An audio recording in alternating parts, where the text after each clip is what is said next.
en ligne avec l'intervention de notre ambassadrice à l'UNESCO, qui finalement a parlé du multilatéralisme, de la fragilité. Et elle l'a, je crois, illustré on ne peut plus clairement.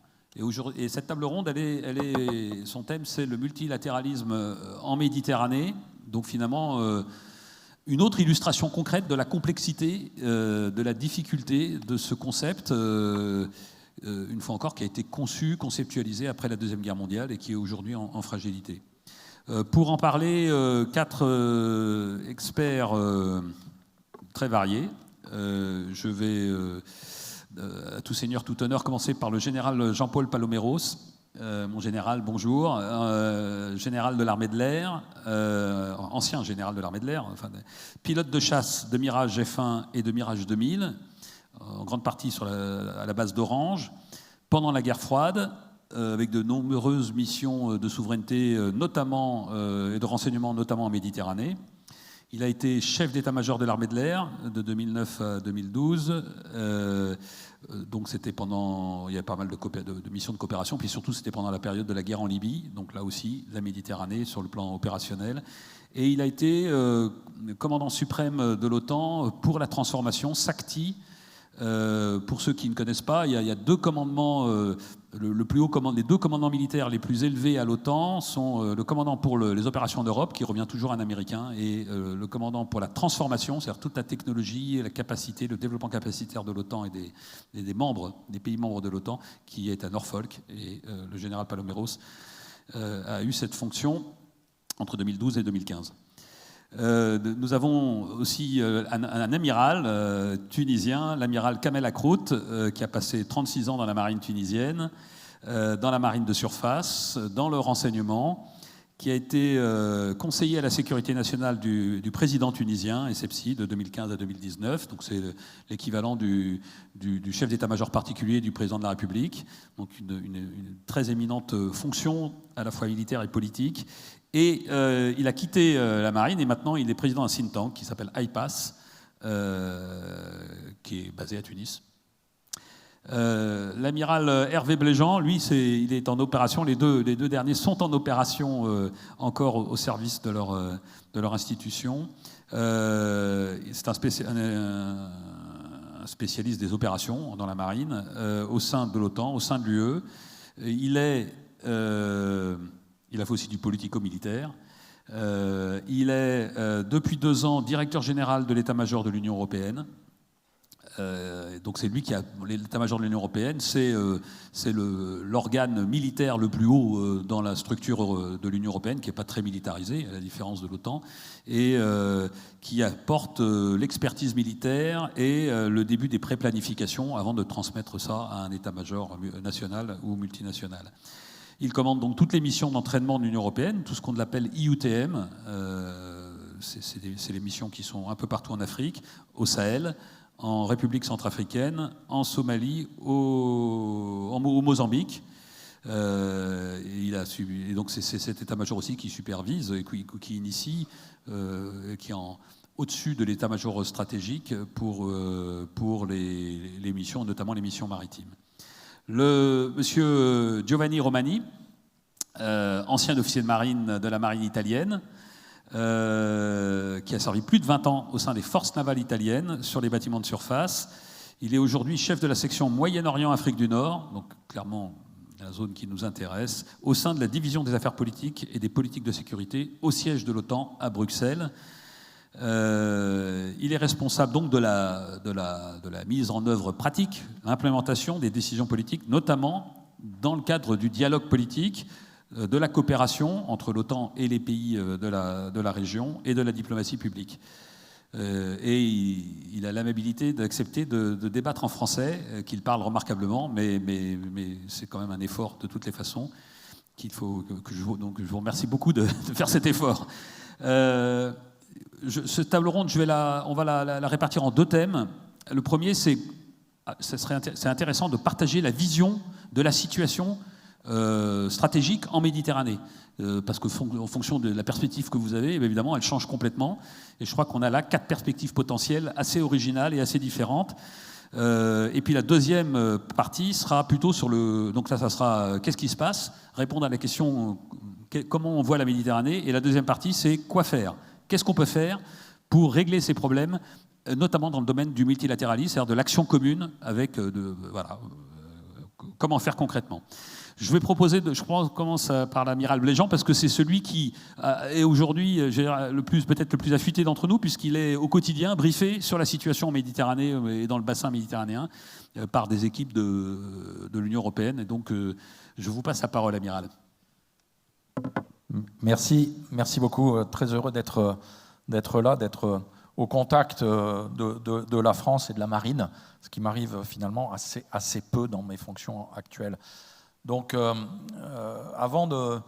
la première question à laquelle je voudrais répondre, avant qu'elle me soit posée, c'est est-ce que, dans le contexte de la guerre contre l'Ukraine, auquel je ferai référence régulièrement, parce que, comme on dit en bon français, it is the elephant in the room, sur tous les sujets qu'on aborde, est-ce que, dans ce contexte-là, l'Union européenne, donc moi je parle pour 27, oubliez l'uniforme français que je porte, moi je ne l'oublie jamais, mais je parle sur la perception que j'ai de la position collective des 27 États membres.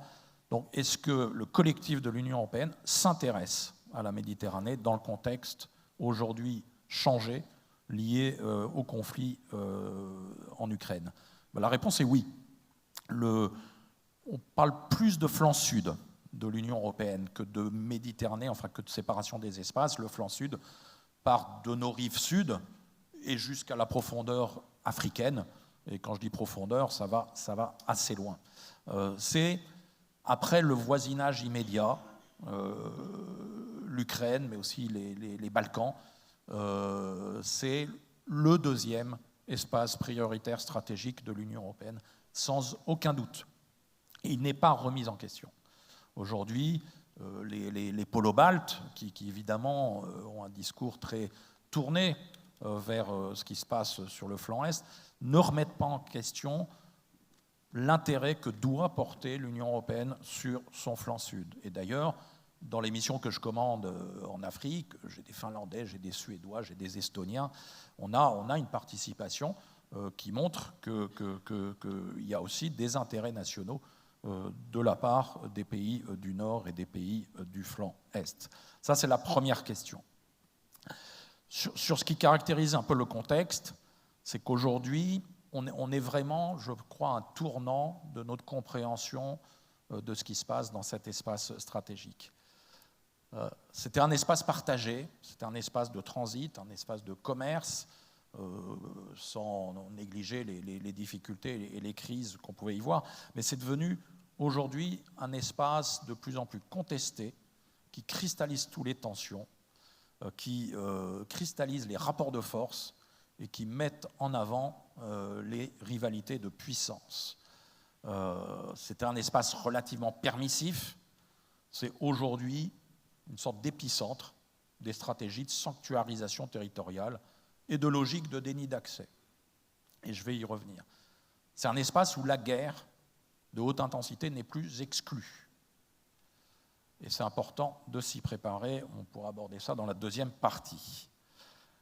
Les événements des dernières années sont assez symptomatiques de cette résurgence de tensions.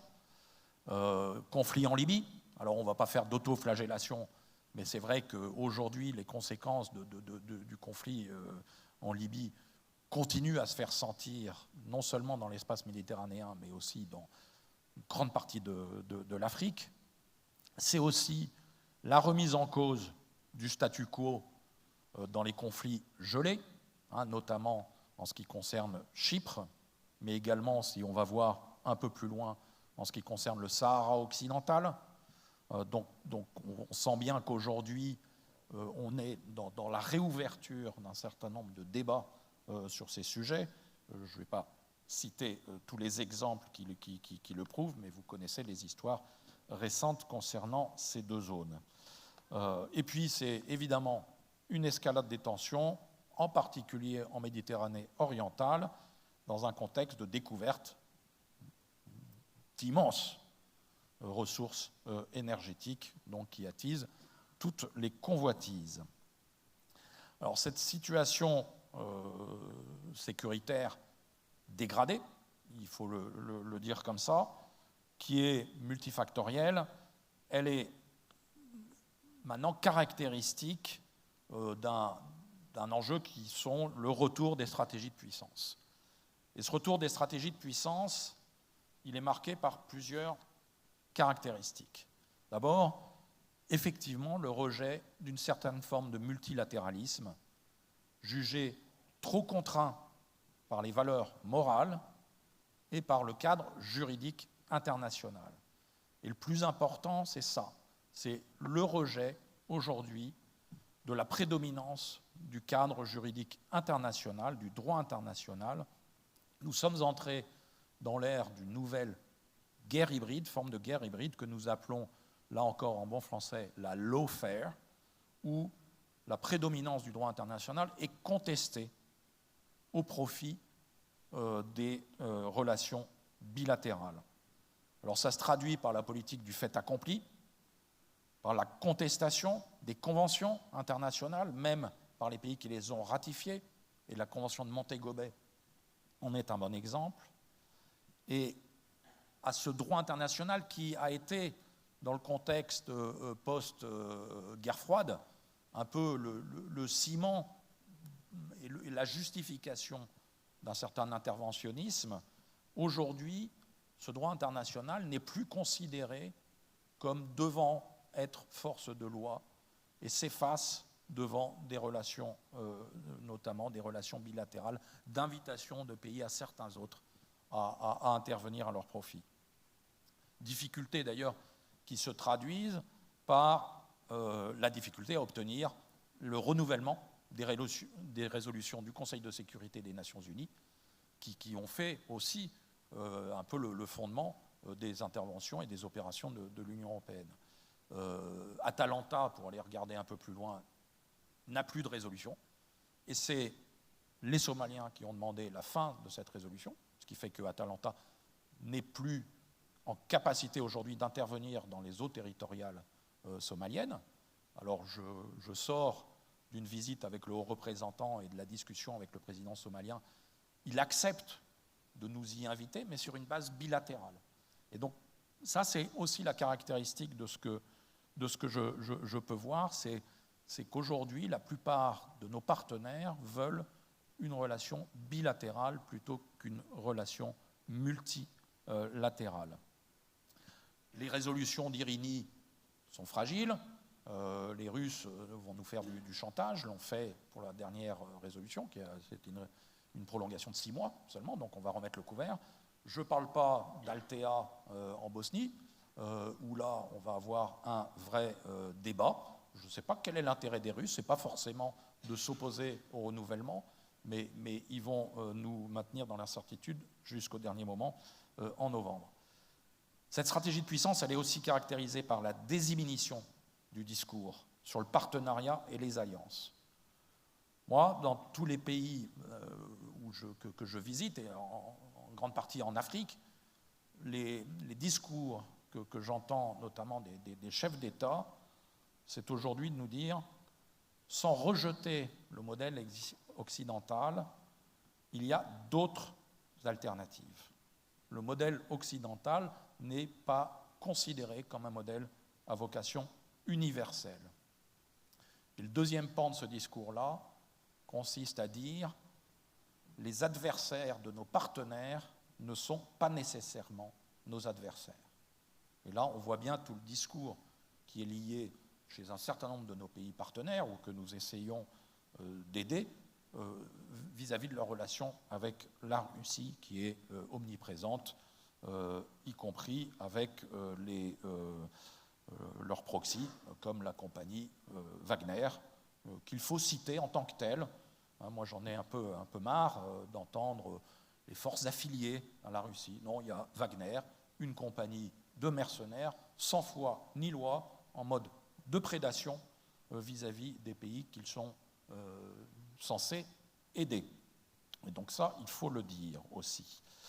Donc tout ça, c'est évidemment dans le contexte exacerbé de l'agression illégitime et non provoquée de la Russie contre l'Ukraine, d'un régime de sanctions qui a suivi, d'une crise énergétique qui en est la conséquence, d'une crise alimentaire qui l'accompagne et qui va être extrêmement grave. Et nous serons sur le banc des accusés, le moment venu, sur ces affaires-là, et auxquelles s'ajoutent malheureusement les dérèglements climatiques. Donc on est vraiment dans un contexte aujourd'hui où on est dans un chaudron, et en particulier en Méditerranée, où tout est possible. À nous d'essayer d'éviter le débordement et l'explosion. 2 points supplémentaires, et je vais m'arrêter là pour ne pas prendre trop de temps. Tout cela crée des ambiguïtés, crée des vides que nos compétiteurs ou adversaires vont exploiter. Un premier point, c'est que aussi, c'est dans le contexte d'un renforcement, d'un développement de l'outil militaire chez tout le monde, chez nous, heureusement, mais chez aussi nos adversaires. Donc, ce qui veut dire qu'en Méditerranée, on va progressivement avoir plus de bateaux sur la mer, plus de navires de guerre sur la mer, plus d'avions en l'air, plus de drones, plus d'attaques dans le cyberespace, voire dans l'espace, ça a été mentionné hier. Et donc, le risque d'un mauvais calcul, d'une mauvaise interprétation, va aller croissant. Et donc, il faut tout faire pour l'éviter, mais il faut s'y préparer en réaction instantanée. Et deuxième point, ces ambiguïtés réveillent aussi des appétits. Et là, je veux mentionner la Chine pour conclure. La Chine a aujourd'hui la capacité de déployer une flotte permanente en Méditerranée. Et pour moi, ce n'est pas une question de si, c'est une question de quand. Et donc, il faut aussi que nous nous préparions, et c'est la réflexion commune de l'Union européenne. Comment considérons-nous le dialogue avec la Chine, qui est caractérisé comme un partenaire et un compétiteur dans tous les domaines, systémique, un compétiteur systémique, c'est le mot exact employé au sein de l'Union européenne. Donc, qu'allons-nous faire lorsque nous aurons une flotte permanente de navires de guerre chinois en Méditerranée, sachant déjà qu'ils ont mis la main et le contrôle sur un certain nombre de facilités portuaires. Je m'arrête là. Il y a beaucoup à dire. Merci beaucoup. Merci, Amiral. Juste un point, parce que dans mon introduction, j'ai parlé du bassin méditerranéen qui peut laisser penser qu'on parle de la mer. Lors de mon introduction de ces rencontres, vous vous rappelez que j'ai parlé du voisinage sud, parce que le mot flanc sud, qui me parle aussi très facilement, est un mot très militarisé. Et donc je voulais trouver une expression qui parle de ce flanc ou de ce voisinage sud de l'Europe qui couvre la Méditerranée, le Moyen-Orient. Donc on est bien dans le cadre plus général, bien sûr, que de la mer. C'est pas une réflexion maritime qu'on mène ici aujourd'hui. Mais c'est quand même un autre amiral, l'ancien amiral, qui va prendre la parole. Amiral Lacroute, est-ce que vous pouvez nous donner le point de vue, justement, vu du sud, vu de la rive sud, de cette situation? Merci, amiral. Point de vue depuis le flanc sud. Donc, au préalable, il faut préciser que le Sud ne forme en aucun cas un tout unifié. Autant on peut affirmer que les États de la rive nord se coordonnent, car il existe des outils et des lieux de coordination, autant le Sud en est totalement dépourvu. Le réalisme m'inciterait donc à présenter ce qui est et non à dépeindre ce qui devrait être ou ce qu'on voudrait voir idéalement dans la rive ou pour la rive sud. Je vais parler en premier lieu je vais faire en premier lieu un passage en revue politique et stratégique de la rive sud, puis des incidences stratégiques sur la région. En effet, si l'instabilité politique générale est le marqueur de la rive sud et de la rive orientale, celle-ci ne se distribue pas également partout. À côté d'États en capacité de tenir leur rang et de faire face à leurs obligations en matière de sécurité de leurs frontières maritimes et terrestres, d'autres, durablement déstabilisés, ne sont plus en mesure de le faire. En partant de l'Est vers l'Ouest, nous ne pouvons pas méconnaître la situation dramatique de la Syrie, du Liban, de la Libye ou de Gaza.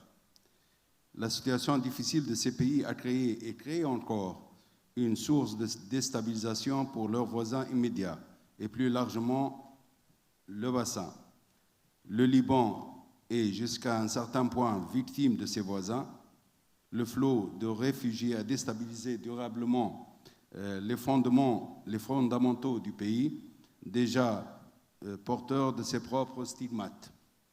L'autre pays qui concentre tous les problèmes liés à une déstabilisation qui n'en finit pas suite à une intervention maladroite, mal orientée, c'est la Libye. Et je précise ici que l'intervention a été celle de l'OTAN. Malheureusement, l'OTAN, il a fait le travail, mais il n'a pas pensé à l'après-guerre.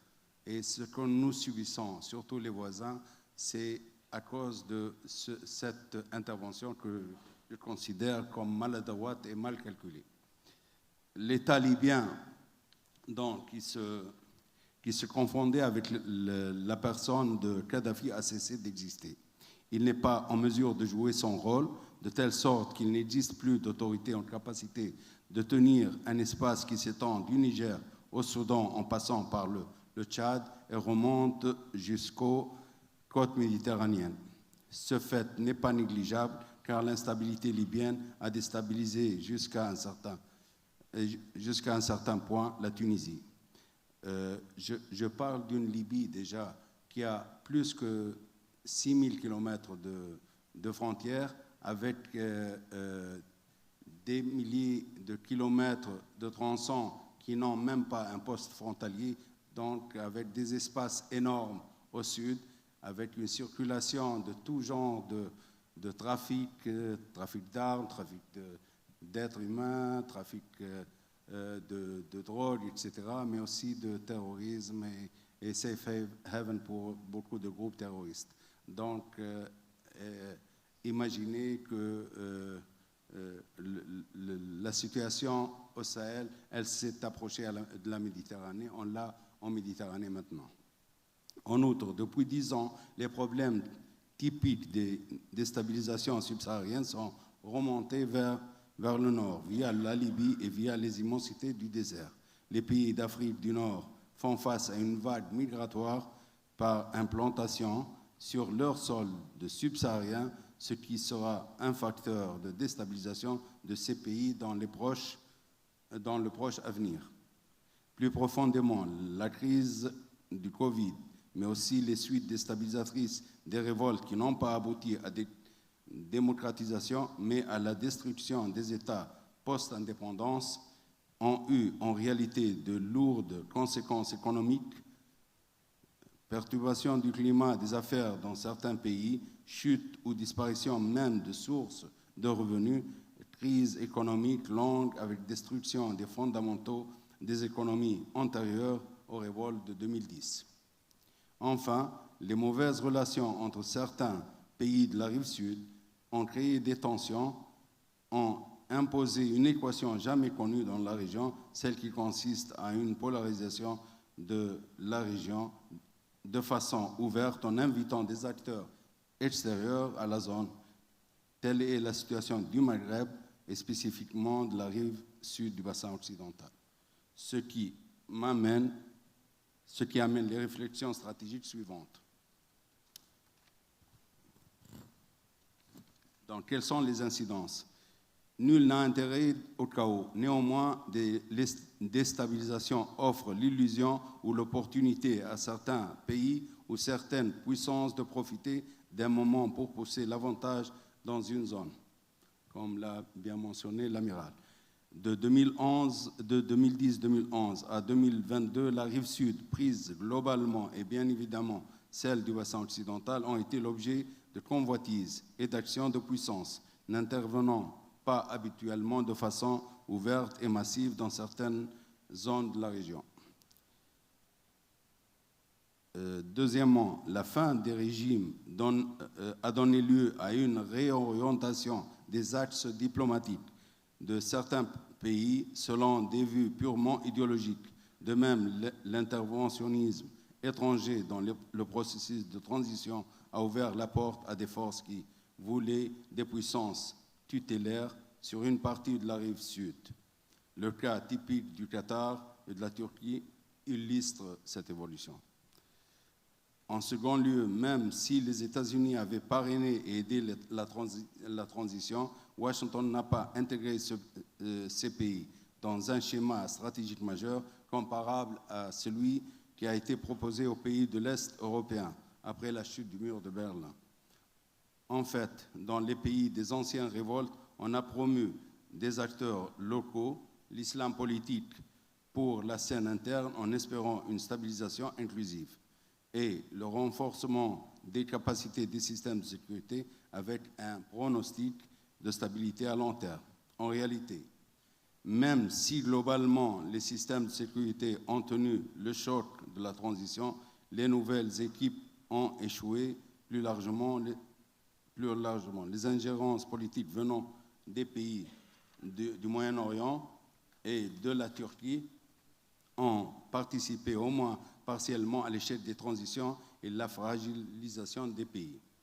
C'est en cela que nous pouvons parler d'une rupture stratégique à partir de 2010 qu'on peut résumer en 3 points. Le premier point, c'est la déstabilisation de pays auparavant stables en interne qui tenaient leurs frontières terrestres et maritimes de la rive sud. Le deuxième point, l'ingérence de pays extérieurs ou de puissances moyennes qui agissent selon les habitudes typiques des puissances du XIXe siècle, implantation, mise sous tutelle, prédation de ressources, etc. Troisième point, la montée vers le nord de la ligne des troubles subsahariens qui ont franchi l'obstacle du désert et l'obstacle de la mer Méditerranée. Merci, je termine après avec le quoi faire.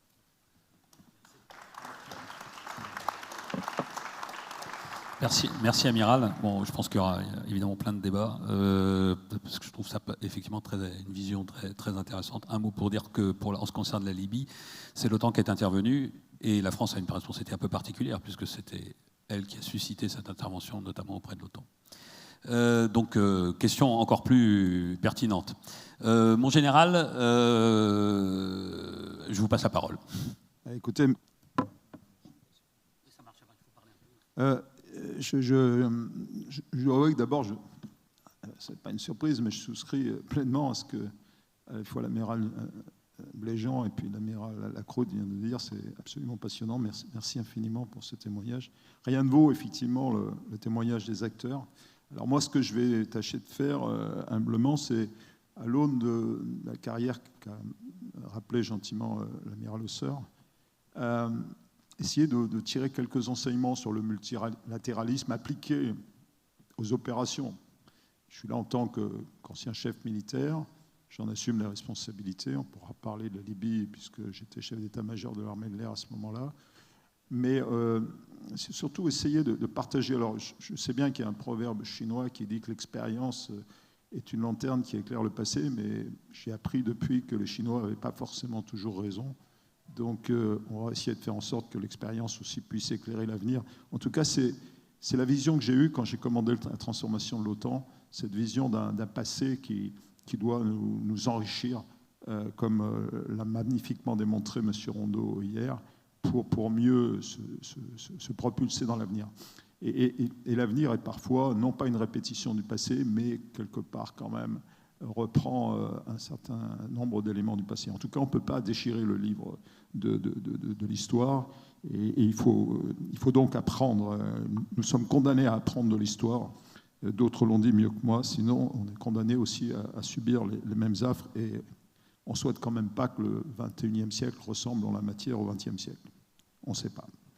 Alors j'ai été effectivement, d'abord j'ai un attachement familial, mais ça, je le dis parce que j'apprécie particulièrement cette invitation, même si je n'ai pas l'accent catalan de mon père. En tout cas, je suis très attaché à la Méditerranée, pour différentes raisons.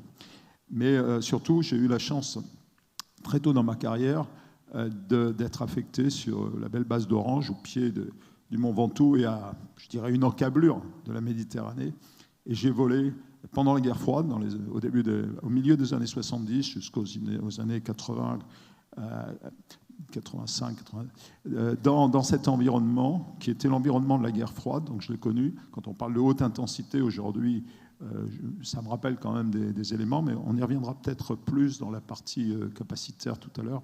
Mais quand même, moi, ce que j'ai tiré de cette époque, c'est clairement, c'est incroyable, d'abord la densité de la préparation opérationnelle qui était la nôtre. C'était, si vous voulez, dans un escadron de combat à l'époque, il faut se mettre à la situation, on n'admettait pas, à Orange, qu'on ait moins de 70% d'une disponibilité, chaque jour, chaque soir, chaque nuit.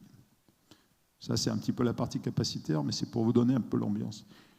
Tous les jours, pratiquement, on volait, on décollait, on survolait la Méditerranée pour faire respecter l'espace aérien commun, et c'était vrai pour nos amis italiens, espagnols, grecs de l'autre côté, turcs aussi.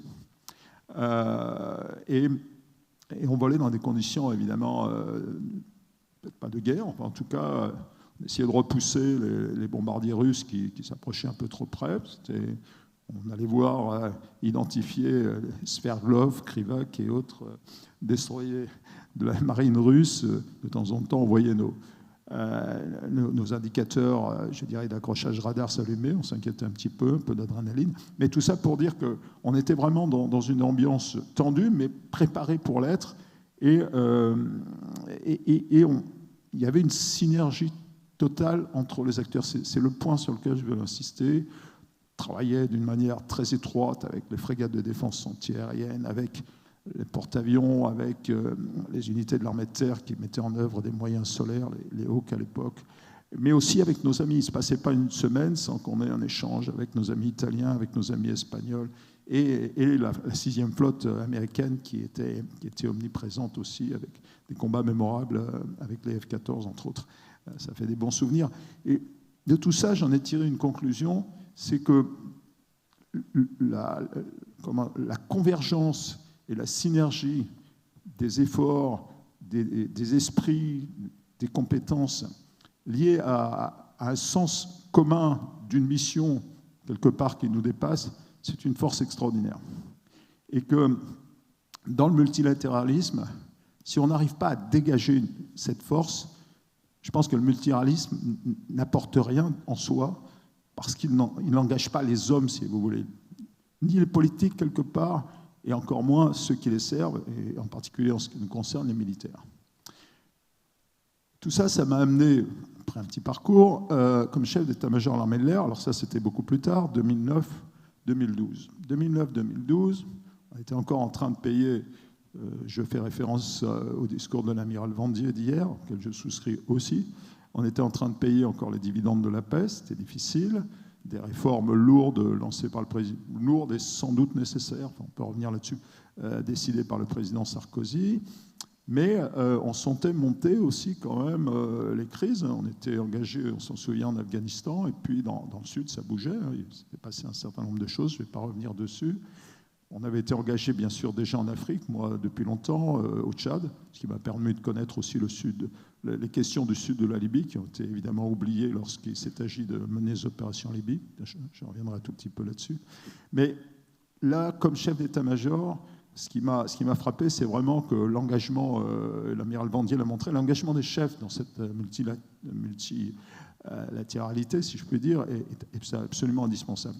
On a créé entre nous une synergie, même si la période était moins propice que pendant la guerre froide, de nombreuses unités avaient disparu, c'était beaucoup plus difficile finalement d'interagir.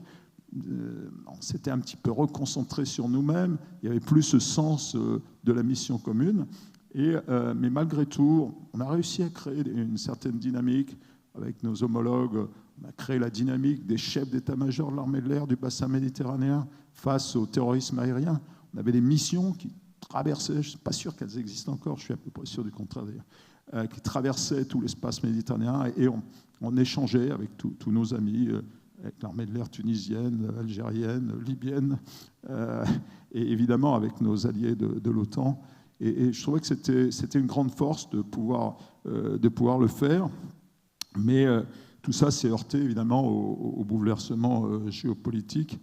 Et puis dans le débat justement des grandes réformes, moi, là, c'était un engagement personnel, je me suis battu pour conserver ces bases aériennes si précieuses qui étaient au sud et qui étaient tournées vers la Méditerranée. Je cite la base d'Orange, que je connaissais bien, qui va d'ailleurs prochainement être équipée de Rafale pour pérenniser son avenir, et c'est très bien comme ça. Et puis la base d'Istres, qui est une base à vocation nucléaire et sur laquelle on trouve aujourd'hui toute la flotte d'avions ravitailleurs, ravitailleurs et transports multirôles en quelque sorte, d'A330 militarisés, qui permettent de projeter des forces à grande distance et dans la durée. Et ça, c'est extrêmement important si on veut couvrir tous ensemble l'espace aérien méditerranéen et bien au-delà du Grand Sud, là où c'est nécessaire et là où on peut apporter quelque chose.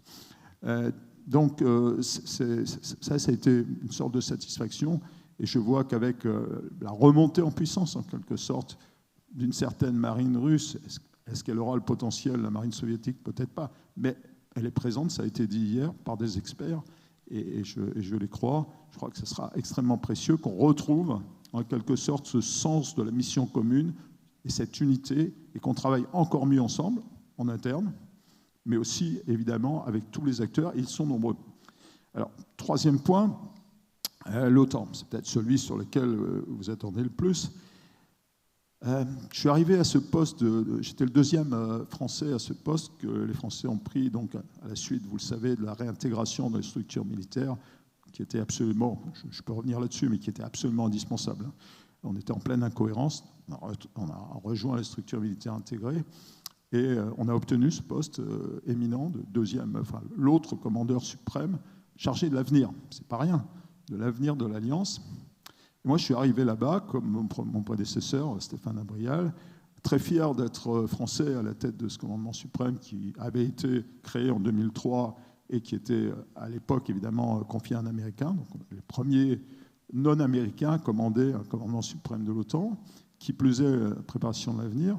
Mais je me suis revendiqué aussi d'une casquette européenne en disant, moi, je ne suis pas là, je ne vais pas changer mes convictions profondes, mais je vais essayer de les mettre en application dans le cadre d'une mission qui est celle de l'OTAN, telle que je la comprends, et avec en permanence en tête, même si c'est à l'époque, ce n'était pas peut-être aussi prégnant qu'aujourd'hui, la mission principale, telle que je l'ai toujours compris de l'Alliance, la défense collective de ses membres. Bien sûr, l'OTAN était en Afghanistan, bien sûr, l'OTAN avait fait un certain nombre de choses, avait agi d'ailleurs dans les Balkans, on s'en souvient, et heureusement, quelque part. Donc, je n'ai eu de cesse de revenir sur ce sujet. Et l'OTAN, dans son concept stratégique de 2010, repris, mais ça, je vous laisserai le soin de le développer, a évoqué sa vision 360 degrés. Et effectivement, il se passe des choses dans le Grand Nord, Nord-Est, le Sud-Est, j'en parle pas, mais il se passe des choses dans le Sud. On a appelé ça l'axe stratégique Sud. C'est une autre appellation, assez militaire, mais stratégique, après tout, ça touche tous les domaines d'activité. Sans stratégie, on ne va pas très loin. Et j'ai essayé vraiment de faire valoir, puisqu'on n'était pas si nombreux finalement à avoir cette perspective, cet axe stratégique Sud dans tous les travaux de l'OTAN, en disant attention, ne nous laissons pas. Alors, il y avait un certain handicap, évidemment, le fait que l'élargissement de l'OTAN est concerné essentiellement 30 pays aujourd'hui, essentiellement des pays de l'Est, ça a quelque part, qu'on le veuille ou non, déséquilibré l'OTAN. C'est imperturbable comme logique. On a eu tendance à oublier, effectivement, même si c'était dans les textes, cet axe sud, en tout cas, la meilleure preuve, c'est qu'il n'y avait plus d'exercice majeur. Alors ça, c'est plus général. Il n'y avait plus d'exercice majeur de l'OTAN depuis 2002. Or, dans la gamelle, si vous m'excusez l'expression, dans les responsabilités du commandement de la transformation, il y avait justement les grands exercices de l'OTAN. Vous avez bien compris qu'il était temps de se réentraîner ensemble pour avoir le sens de la mission commune, toujours le même langage. Et bien, le premier exercice que j'ai proposé en 2013, figurez-vous, c'était un exercice dans le Sud, un grand exercice dans le Sud, ça a un peu surpris. Il y a même eu des oppositions, et c'est ça l'OTAN aussi, hein, il faut faire valoir ses idées, en disant, regardez, aujourd'hui, Je ne sais pas si on est totalement préparé pour faire face à l'Est, mais ce qui est sûr, c'est qu'il y a des enjeux dans le Sud qui méritent qu'on remette notre ouvrage notre travail sur l'ouvrage et qu'on fasse quelque chose dans le Sud avec des défis divers et variés dont on voit aujourd'hui d'ailleurs les conséquences. Et on a monté, pour ceux qui étaient là, Trident Juncture 2015 avec... Alors on m'avait dit, tu ne trouveras pas des pays qui s'engagent là-dessus dans le Sud. Ben si, le Portugal, j'étais ravi de voir le chef d'état-major de la marine portugaise dire combien la perspective méditerranéenne était importante pour lui, l'Espagne et l'Italie. Très courageusement, la France l'a soutenu, même si elle n'était pas un des pays majeurs de cet exercice. Et là, plus de 40 000 hommes, etc., de tas d'unités, l'OTAN a retrouvé quelque part sa présence sur le flanc sud au travers de cet exercice et a essayé de le faire fructifier. Tout en sachant que l'exercice de 2018, donc 3 ans après, puisque c'est à peu près le temps qu'il faut pour préparer un grand exercice, cette fois-ci, j'avais proposé que ce soit un exercice de l'article 5 en Norvège et dans les pays du Nord, en y associant d'emblée la Suède et la Finlande dans un processus politique qui, en quelque sorte, était une sorte d'anticipation sur ce qui est en train de se passer pour eux, parce que j'ai toujours pensé que ces 2 pays nous rejoindraient. C'est une parenthèse, mais c'était juste pour vous expliquer un peu cette dynamique. Alors cet axe sud, et là, évidemment, je partagerai ces idées avec vous, il a des avantages, évidemment. Le fait que la Turquie et la Grèce aient rejoint ensemble en 1952, c'est-à-dire 3 ans après la signature du traité de Washington, traité fondateur de l'Atlantique Nord, et rejoint ensemble l'Alliance, je pense que ça a été un des facteurs de stabilisation de cet environnement qui reste toujours quand même très tendu et qui, chaque jour presque qui passe, amène son lot de discussions à l'OTAN. Et Dieu sait si on a passé de longues heures à discuter de l'appartenance d'un caillou, d'un îlot, pas être péjoratif, au centre de la mer Égée, etc. Bon, ça, vous connaissez ça, et je vous félicite de pouvoir y résister. Mais ce qui est certain, c'est qu'il y a des avantages. Il y a la présence des États-Unis qui fournissent un certain nombre, on y reviendra dans la partie capacitaire, de capacités faute de mieux, si je puis dire, puisqu'on n'est pas forcément capable de les fournir.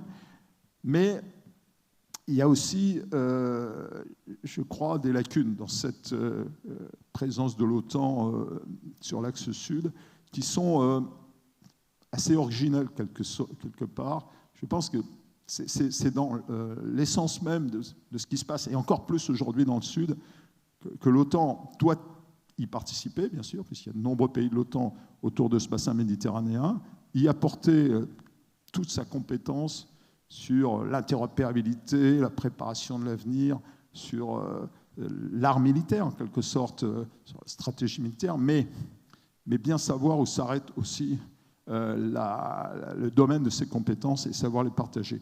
Et ça, c'est un message vraiment de conviction.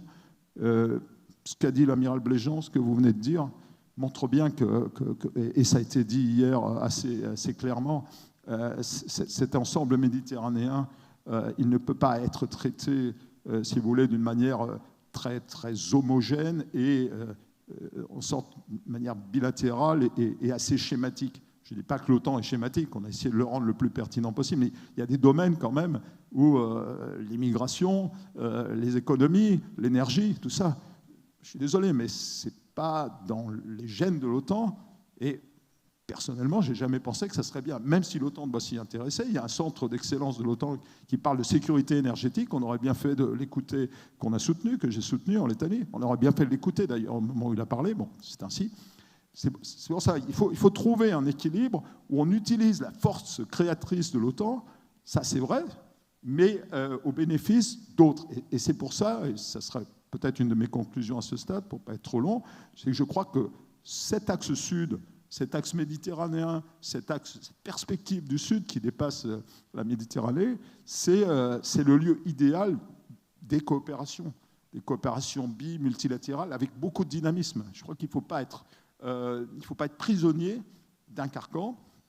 Et c'est pour ça que l'OTAN aussi a des partenariats, vous allez en parler, mais il faut retrouver quelque part une unité sur le besoin de stabiliser cet environnement très, très, très volatile, ça a été expliqué, mais tout en faisant jouer à chacun des acteurs le rôle qu'il peut jouer. Donc il faut bien considérer ce que peut apporter chacun des pays, et Dieu sait si ça a été utile dans différentes phases pour stabiliser cet environnement. Il faut que ça le soit dans le futur, et en particulier, vous l'avez dit, Amiral, le rôle de l'Union européenne. Et si ce lien entre l'OTAN et l'Union européenne a un sens, c'est vraiment dans cet environnement-là.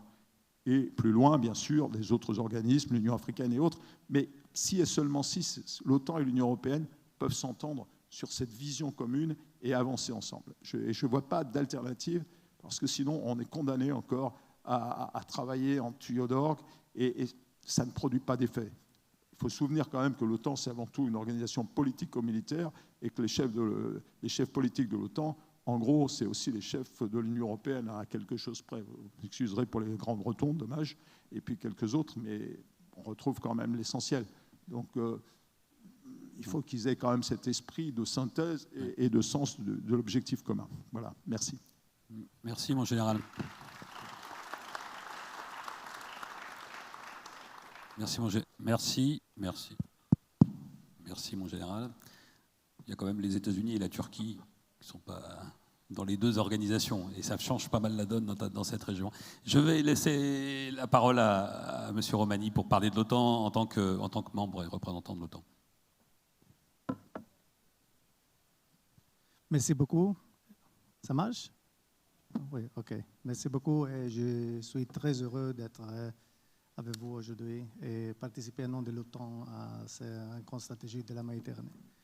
Et merci pour votre invitation et pour l'organisation de cet événement qui est, à mon sens, crucial, autant plus que les enjeux autour et dans la Méditerranée ont des conséquences directes sur la sécurité et la stabilité de l'Euro-Atlantique.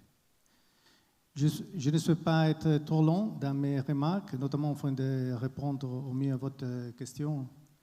Alors, j'espère vous offrir dans un premier temps une analyse transatlantique de la situation en Méditerranée et autour de celle-ci.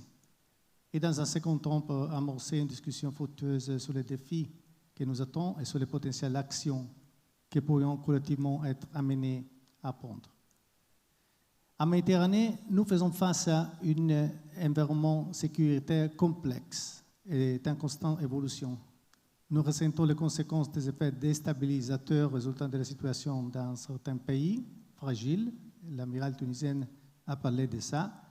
Cela se concrétise notamment par l'entretien des voies de transit pour le trafic illégal de drogue, d'êtres humains. Tous ces facteurs sont autant de menaces pour les pays du pourtour méditerranéen que pour les pays membres de l'OTAN.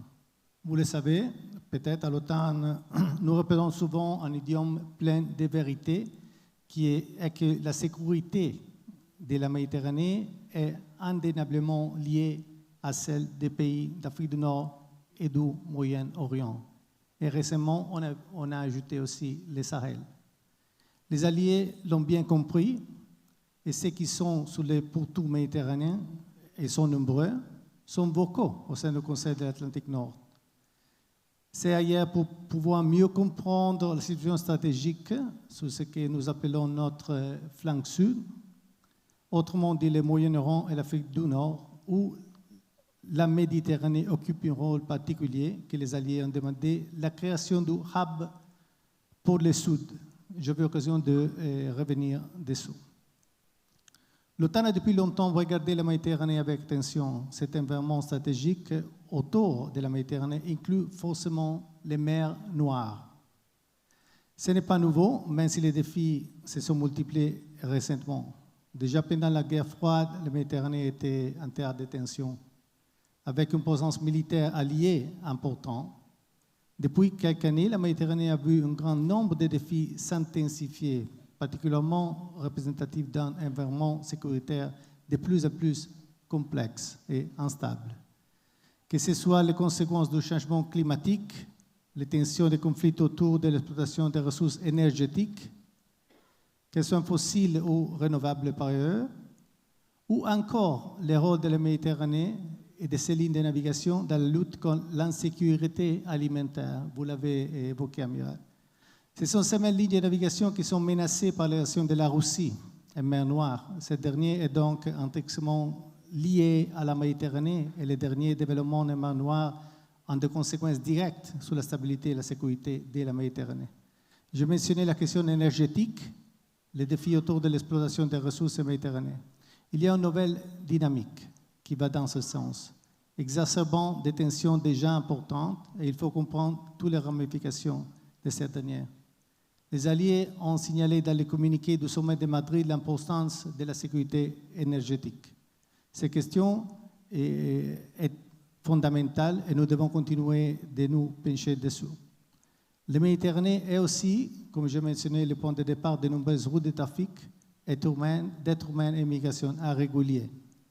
Mais c'est aussi un bassin plein d'espoir, avec une hausse de l'accès à l'information pour les populations, des opportunités d'éducation et des zones de progrès démocratique et de développement de toujours social et économique, et une jeunesse dynamique.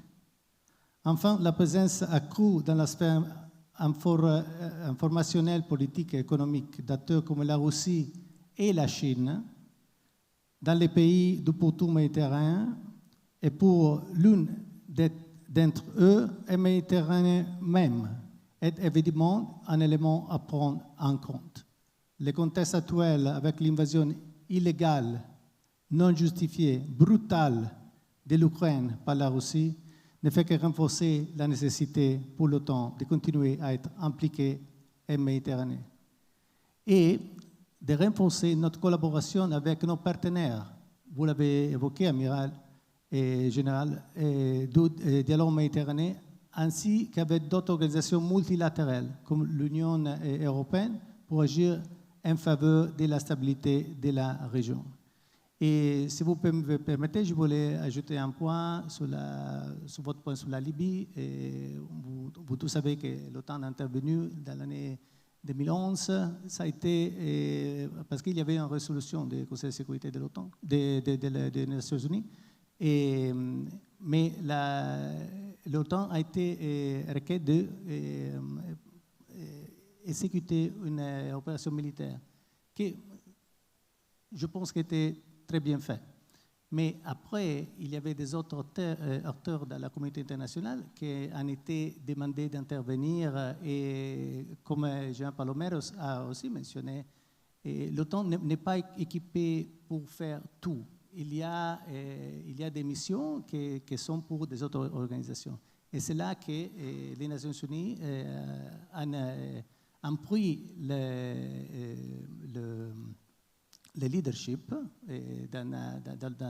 après l'opération de l'OTAN, et l'OTAN n'a plus intervenu, mais nous en prenons à reprendre notre rôle dans la Libye quand la situation sécuritaire et politique est claire, et bien sûr les 30 pays de l'OTAN, bien sûr 32, décident d'intervenir avec une action qui, dans ce cas, va être de soutien au gouvernement libyque. Merci.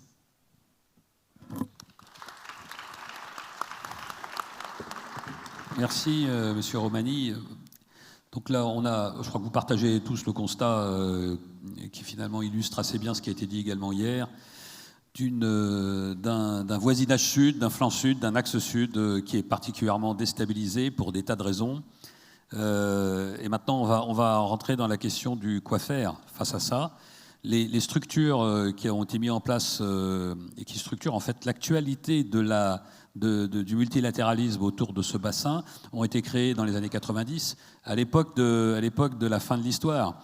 C'est le processus de Barcelone, c'est le dialogue méditerranéen, c'est même le 5+5. Tout ça était fait dans une optique où finalement on pensait que les conflits étaient résiduels et qu'il n'y aurait plus de conflits et de rapports de puissance, qu'on était passé à autre chose et que l'économie allait tout régler. Et quand on lit le rapport le communiqué du processus de Barcelone en 94 de mémoire, de 93-94, il fait 4 pages et il y a 2 pages et demie sur l'économie. Voilà. Et le reste, c'est sur l'éducation, le culturel et un tout petit peu d'anti-criminalité et anti-terrorisme. Il n'y a rien sur la sécurité face à l'émergence de conflits, de rapports de force, comme ça a été décrit par les 4 panélistes. Donc maintenant, on est dans un monde très différent de ce qui avait été pensé dans les années 90. Vous l'avez bien parfaitement décrit. Eh bien, on va faire un tour, s'il vous plaît, pour nous donner vos idées ou les idées de vos institutions pour recréer une forme de multilatéralisme à la fois efficace et à la fois qui répondent à des enjeux qui ne sont plus du tout ceux qu'il y avait il y a 30 ans. Et Monsieur Romani, je vous repasse la parole pour l'OTAN.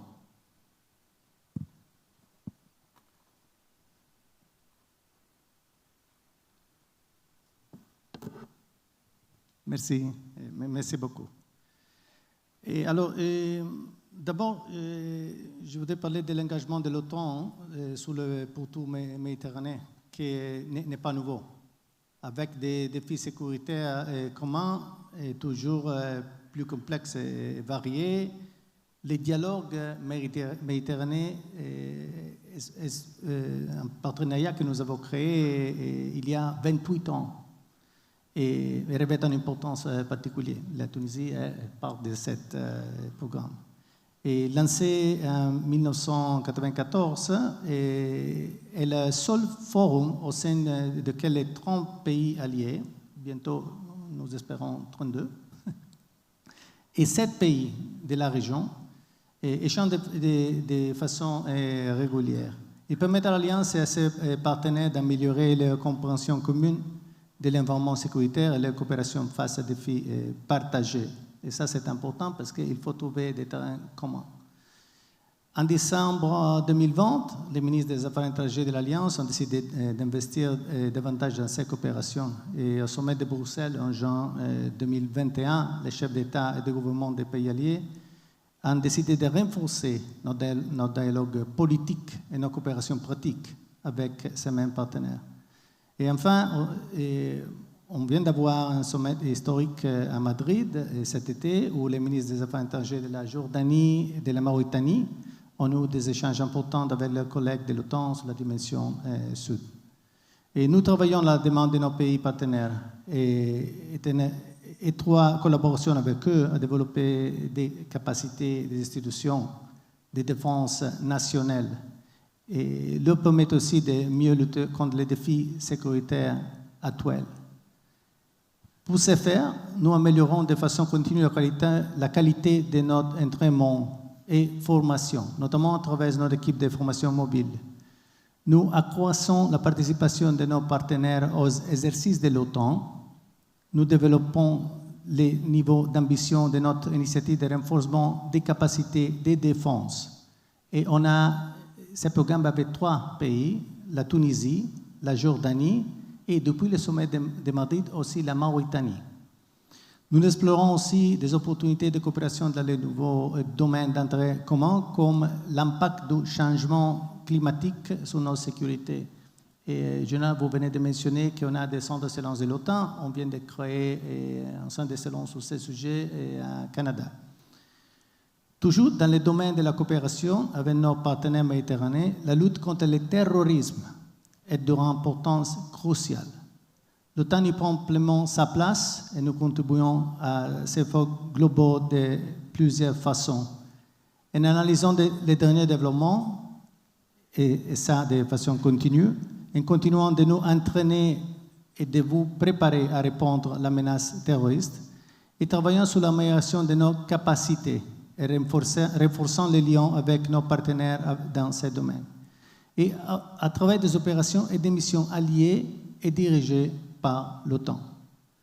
Voilà pour nos activités de partenaires avec les pays des dialogues méditerranéens qui sont absolument cruciales, notamment pour ces pays partenaires puissent partager avec nous leur analyse de l'environnement stratégique, sécuritaire et autour de la Méditerranée. C'est un two-way street pour nous. Viennent ensuite les actions de l'OTAN en tant qu'organisation. Je mentionnais le hub pour le Sud. Cet hub est installé à Naples, au sein de Joint Force Command, et l'Alliance a observé, comprendre et répondre aux défis régionaux sur notre flanc sud. Il coopère avec de nombreuses organisations que ce soit des entités académiques, des ONG, des organisations régionales et internationales. Il travaille également avec nos partenaires de la région et a ainsi toute sa place dans l'évaluation des menaces et dans les activités de partage de l'information. Ensuite, et c'est depuis 2016, l'OTAN conduit l'opération Sea Guardian dans la Méditerranée. Sea Guardian, qui ne relève pas de l'article 5, contrairement à une autre opération qui l'a précédée, qui s'appelait Active Endeavour, est articulée autour de 3 axes. Appui de la connaissance de la situation maritime, avec un partage d'informations important entre les pays de l'OTAN. Contribution à la constitution des capacités de sûreté maritime en collaboration avec la communauté internationale et les partenaires de l'OTAN, que ce soit avec les autorités militaires ou civiles, et notamment avec l'Union européenne, dans le cadre de EU NAVFOR-Med. Et enfin, appui à la lutte contre le terrorisme maritime, avec des opérations de déni d'accès sur certaines zones, en contenant de la menace et en recourant de la force si la situation l'impose. Sea Guardian peut également remplir 4 autres tâches sous décision du Conseil: faire respecter la liberté de navigation, mener des actions d'interdiction maritime, lutter contre la prolifération des armes de destruction massive et protéger les infrastructures critiques. Enfin, nous sommes évidemment inquiets de la détérioration de la situation sécuritaire dans les nombreux pays du Sahel. Les alliés, face à cette détérioration qui importe pour la sécurité collective de l'OTAN, et ça est aussi marqué dans la déclaration du sommet de 2021, la première fois que le Sahel est mentionné dans une déclaration du sommet de l'OTAN. Et l'OTAN a décidé de renforcer l'approche dans la région via notre partenariat, et notamment avec la Mauritanie. C'est d'ailleurs l'esprit du nouveau Defense Capacity Building. Je mentionnais qu'il y a trois pays qui bénéficient de ce programme, le troisième est la Mauritanie, et ça reflète un intérêt accru de l'OTAN sur le Sahel. Les conséquences de cette instabilité sont multiples. Augmentation des trafics et potentiels défis migratoires. Vous le savez, l'OTAN n'est pas le premier acteur sur ce sujet. Il n'existe pas de solution militaire aux défis de la migration. Mais l'OTAN, à la demande des alliés, a participé à l'effort européen en mer Égée et continuera à mobiliser au mieux ses capacités de renseignement pour pouvoir anticiper au mieux les crises migratoires et pour aider nos partenaires méditerranéens à construire leurs propres capacités en termes de sécurité des frontières. Il y a beaucoup à dire sur le sujet de la Méditerranée, de sa stabilité, des conséquences, des défis qui s'injouent sur l'Alliance et sur les valeurs ajoutées des actions multilatérales sur le sujet. L'OTAN y prend tout sa part, là où l'Alliance a un réel plus-value. Et ça, c'est très important. Il faut regarder où on peut avoir un plus-value. L'OTAN n'est pas toujours le first responder. Et c'est tant mieux. D'autres organisations sont mieux équipées, comme on vient de parler sur la situation en Libye, que nous pour agir sur ces sujets. Et je vous remercie de votre attention. Merci. Merci, Monsieur Romani. Un point, une question. Un point simplement d'éclaircissement pour le public.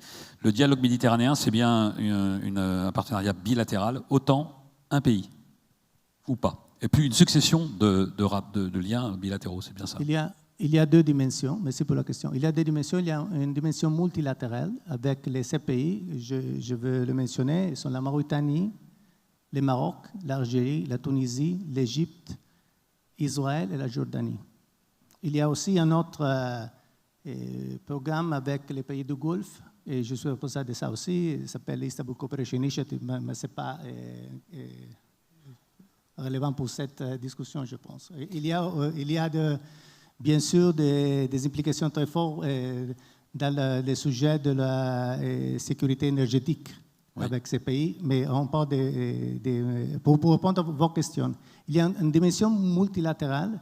Et j'évoquais l'importance de cette framework, de ce dialogue méditerranéen pour avoir autour de la table les 7 pays. Il y a des pays qui ne sont pas d'un bon terme. Et Israël avec les pays arabes, tout le monde connaît qu'il y a des problèmes entre l'Algérie et le Maroc. Mais quand on a une réunion de l'OTAN, plus 7, plus 7, et tous les pays participent. Et ça a été le cas depuis 28 ans. Il y a aussi une dimension bilatérale. Et avec chacun de ces pays, on a un programme spécifique. En anglais, c'est Individually Tailored Partnership Program, qui c'est un contrat entre l'OTAN et les pays individuels. Et il y a bien sûr avec la Tunisie aussi. Et ça c'est le contrat pour agréer qu'est-ce qu'on veut faire ensemble pour les prochains 4 ans. Et ça, c'est une dimension plus exclusivement bilatérale, bien sûr. Merci. Deuxième point, les Russes, la menace russe, si on peut l'appeler comme ça, qui normalement concerne l'OTAN en premier chef. Est-ce que Sea Guardian est un outil face à ça, ou est-ce que c'est en dehors du spectre, et pour l'instant, il n'y a rien, en fait, il n'y a pas de préoccupation ou d'action de l'OTAN face à ce qui pourrait être une menace russe? Bien sûr qu'on a toujours une attention sur la présence russe dans la Méditerranée. On a une opération OTAN dans la Méditerranée, il y a ce type d'attention. Mais j'évoquais aussi quels sont les points de la mission et qui peut être, si les alliés décident de faire ça, amplifier et aller dans cette direction aussi. Et bien sûr qu'il y a une très forte attention sur la présence russe maritime dans la Méditerranée, particulièrement dans cette situation. Oui. Entendu, merci. On va passer de l'OTAN à l'Union européenne. Et donc, Amiral, à vous la parole. Merci. Je vais développer rapidement 5 points sur le quoi faire d'ordre différent. D'abord, effectivement, il faut défendre la valeur ajoutée du multilatéralisme. Et ça passe par l'affirmation de notre unité et notre solidarité. Moi, ce que j'appelle la solidarité stratégique, qui se construit à l'Union européenne, qui ne va pas de soi quand vous mettez 27 ADN différents dans la même pièce pour avoir une position commune. C'est pas facile. Mais la force de la position commune, elle est extrêmement précieuse sur la scène internationale. Donc, il faut continuer à monter cette solidarité stratégique. Moi, en 2 ans d'expérience, je trouve que les choses évoluent. C'est qu'aujourd'hui, on ne pouvait pas exclure, il y a quelques années, d'avoir des blocages de principe d'un État membre sur tel sujet et qui n'en démorde pas. Aujourd'hui, aucun État membre ne veut être le point bloquant. Il y a des négociations, c'est du transactionnel, mais aujourd'hui, tout le monde essaie de faire en sorte que la collectivité puisse prendre ses décisions et sortir unifiée. Ce qui n'exclut pas des réflexions auxquelles je ne vais pas répondre, mais des réflexions sur comment fluidifier nos prises de décision. Il y a le discours sur la majorité qualifiée, vous avez entendu le chancelier allemand en parler, pour sortir d'une unanimité qui n'est pas toujours factrice de fluidité. L'utilisation de l'article 44 du traité, qui permettrait à certains États membres d'agir au nom de l'Union européenne, mais une fois que la décision est prise, qu'ils fassent leur business entre eux, sans forcément lever le petit doigt pour demander chaque mouvement à Bruxelles. Ça, c'est un premier point, donc la force de l'unité.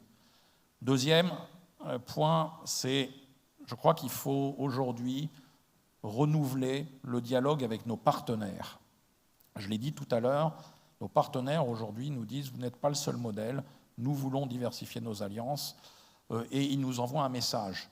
Je voudrais me référer, dans le contexte, encore une fois, de la guerre contre l'Ukraine, aux 3 votes fondamentaux aux Assemblées générales des Nations Unies dans les premiers mois de la guerre, les votes condamnant l'intervention et puis en tirant les conséquences. Si l'abstention de la Chine est une victoire qui n'est pas allée de soi, beaucoup enfin l'Union européenne et les like-minded partenaires, les États-Unis, la Grande-Bretagne, beaucoup ont œuvré auprès de la Chine pour les amener à prendre cette position équilibrée. Autant le message envoyé par un nombre important de pays africains, par leur abstention ou leur absence, constitue un vrai message qu'il faut entendre. Lorsque le Mozambique, 3e pays d'investissement de l'Union européenne per capita en termes de développement, à partir du 1er janvier, membre non permanent du Conseil de sécurité des Nations Unies, dans lequel on a établi une mission de l'Union européenne pour les aider à lutter contre le terrorisme dans la zone nord de Cabo Delgado, quand ce pays s'abstient, c'est un mauvais message pour nous. Quand le Sénégal, président en exercice de l'Union africaine, s'abstient, c'est un mauvais message. Alors on peut se lamenter ou on peut essayer de comprendre. Et je crois qu'aujourd'hui, nos partenaires, le message qu'ils nous envoient, c'est qu'il faut sortir de la vision qu'ils considèrent un peu paternaliste que nous avions dans le passé, le soutien du fort au faible, pour entrer dans un partenariat d'égal à égal. C'est ce qu'ils nous demandent. Et d'ailleurs, aujourd'hui, nous sommes en train de travailler à l'établissement d'une mission militaire de l'Union européenne au Niger, et les autorités nigériennes nous disent, mais au fond, au lieu de l'appeler EU Training Mission, est-ce qu'on ne pourrait pas l'appeler EU Partnership Mission? Donc on voit bien cette nouveauté du dialogue que nos partenaires recherchent. Troisième point, la force de l'Union européenne, une force de l'Union européenne, c'est l'approche intégrée. Il n'y a pas de solution tout sécuritaire. Et l'Union européenne peut apporter une brique dans le domaine défense, une brique dans le domaine sécurité intérieure, et beaucoup de briques dans le domaine du développement et du retour de l'administration et de l'aide aux populations. Donc ça, c'est une force qu'il faut savoir utiliser. Et aujourd'hui, je crois qu'il faut être dans une approche beaucoup plus transactionnelle et conditionnelle qu'auparavant, et être capable de contrôler. Pour donner un exemple, depuis 2014, l'Union européenne a investi, a dépensé, a donné 8 milliards d'euros au Sahel. Est-ce qu'aujourd'hui, nous sommes capables de tracer et de mesurer l'efficacité de cette aide? J'en suis pas persuadé. Donc aujourd'hui, je crois qu'il faut vraiment rentrer dans cette approche transactionnelle et de dire, voilà, notre aide, elle n'est pas garantie et elle dépend de ce que vous allez en faire et des résultats que vous allez obtenir. Pas forcément l'aide, les conditions sur les valeurs démocratiques, etc., mais sur les résultats de transformation, et notamment dans le domaine économique et social. Aujourd'hui, notre haut représentant, Josep Borrell, tient ce discours quand il rencontre les chefs d'État ou ses homologues. Je vous ai dit que nous étions en Somalie. Il a clairement dit au président somalien, nouveau président somalien, notre aide, elle n'est pas garantie et notre soutien dépendra du dialogue que nous aurons et des garanties que vous nous donnerez sur l'utilisation et les résultats que vous obtiendrez.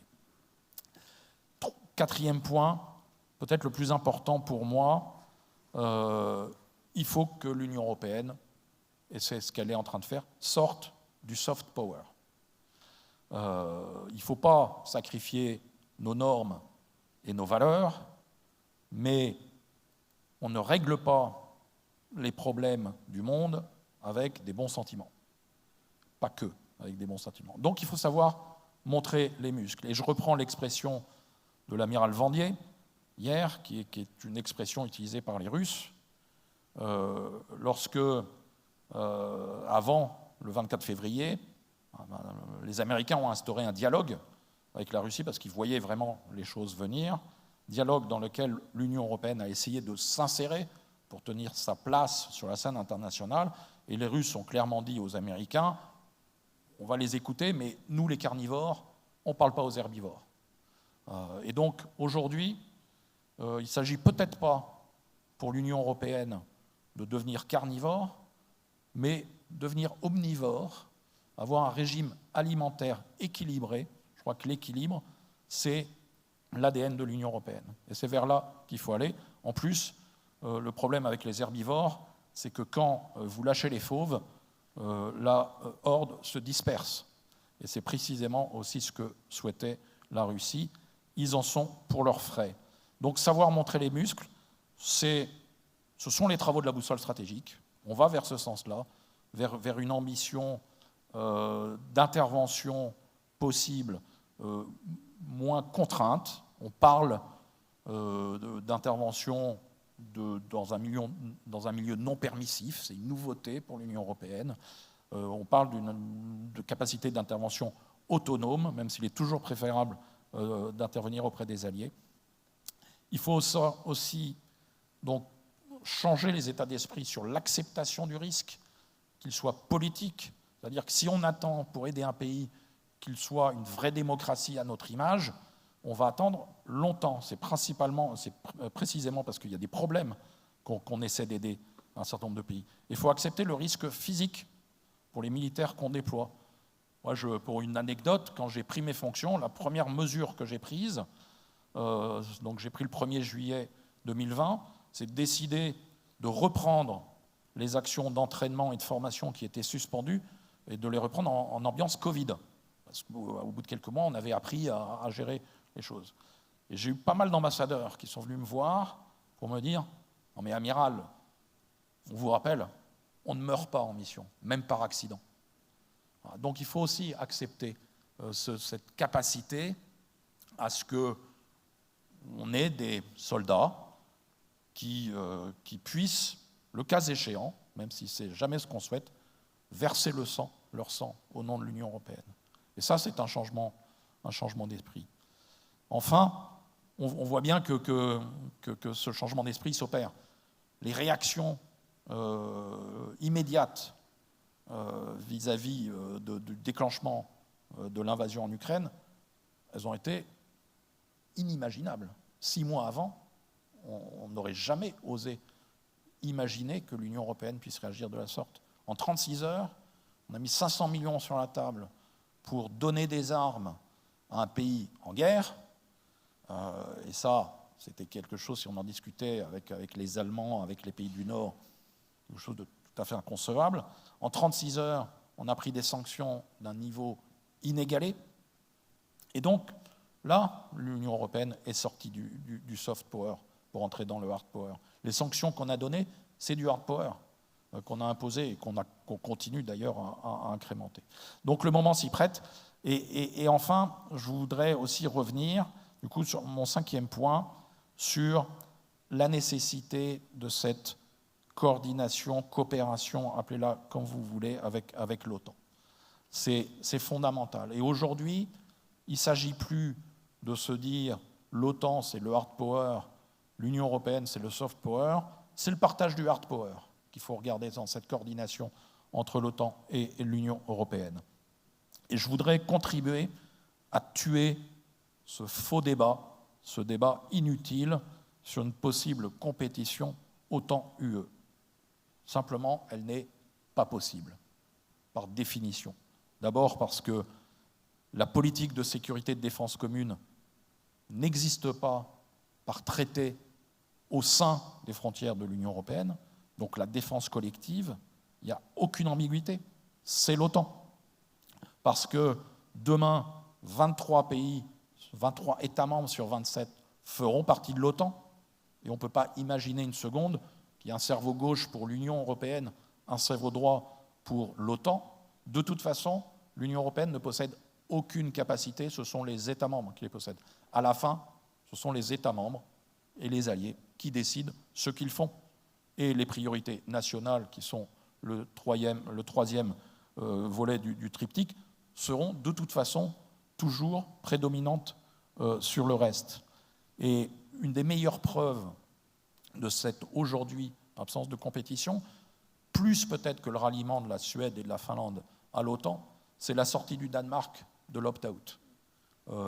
L'opt-out était précisément fondé sur l'idée qu'il y avait une compétition naissante de l'Union européenne qui s'intéressait de façon plus prégnante aux affaires de défense et de sécurité et de l'OTAN. Aujourd'hui, le Danemark a reconnu que ce n'était pas le cas et donc souhaite faire partie de la famille, et c'est le dernier membre, et les 27 États membres en font partie de la famille de la politique de sécurité et de défense commune, et d'avoir droit au chapitre sur le sujet. Et je vais m'arrêter là.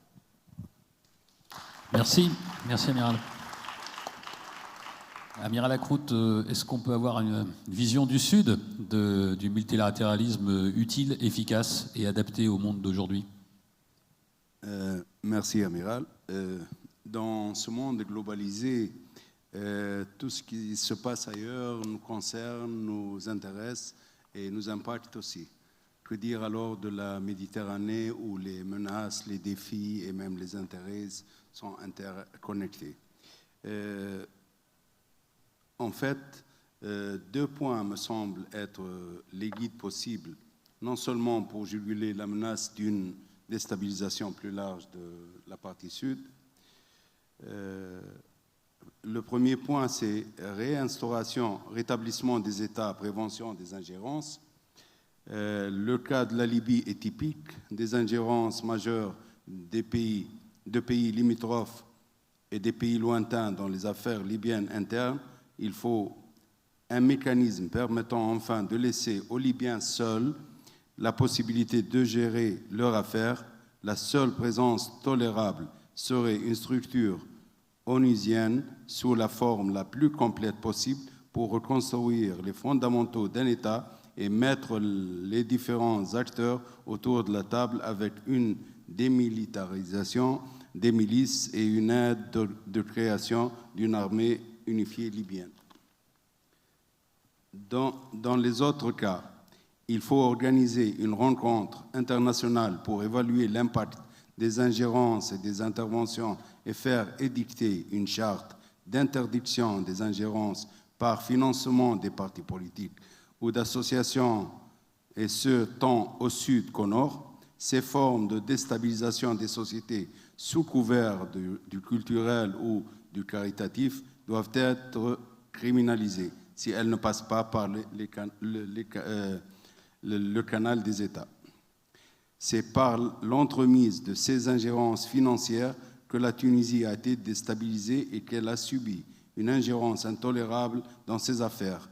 Ces formes de financement expliquent aussi l'envoi de djihadistes en Syrie. Nous connaissons tous la suite. On peut en dire autant de la Libye, du Liban, etc. Le deuxième point, à mon avis, est de refonder le concept de co-sécurité et aller plus loin dans la coopération économique. Entre 2010 et 2011, s'est instaurée une forme de coopération et de dialogue stratégique entre les deux rives qui a été très fructueux. L'idée d'une coopération stratégique de stabilisation poussée et renforcée devient nécessaire. Au moment où la guerre en Ukraine menace de polariser le monde entre une coalition d'aide à l'Ukraine d'un côté et un groupe des indifférents plus ou moins compréhensifs de la Russie, il est nécessaire de souligner que la rive sud aborde cette nouvelle polarisation avec de mauvais atouts. En effet, les États ont été fragilisés par les années de déstabilisation politique et économique. Post-révolte, il y a eu la crise de la Covid, celle induite par la guerre en Ukraine et certainement par une récession mondiale qui menace. Ces États fragilisés pourraient soit se déstabiliser davantage avec une possible réactivation du terrorisme et du djihadisme dont pourraient profiter des acteurs extérieurs, dans une logique de contournement par le Sud en créant de nouveaux troubles dans le dos de l'Europe ou dans sa périphérie. Cela va inviter 3 mécanismes nécessaires. Le premier, un dialogue stratégique et une coopération militaire de co-sécurité en Méditerranée. Le deuxième point, une rénovation des cadres de la coopération économique, non pas fondée sur les aides de stabilisation, mais sur la création d'une zone de développement commune qui soit bien sûr extérieure à l'Union européenne, mais qui permettra aux pays qui ont des forts liens avec l'Union européenne d'aller plus loin dans un partenariat économique. Troisième point, le retour aux initiatives et expériences qui ont réussi dans le passé. Je cite l'exemple de 5+5. J'ai assisté à plusieurs, en tant que militaire, j'ai assisté à plusieurs réunions du 5+5. Le 5+5 a rapproché le Maghreb à l'Europe et il a aussi rapproché les pays du Maghreb entre eux.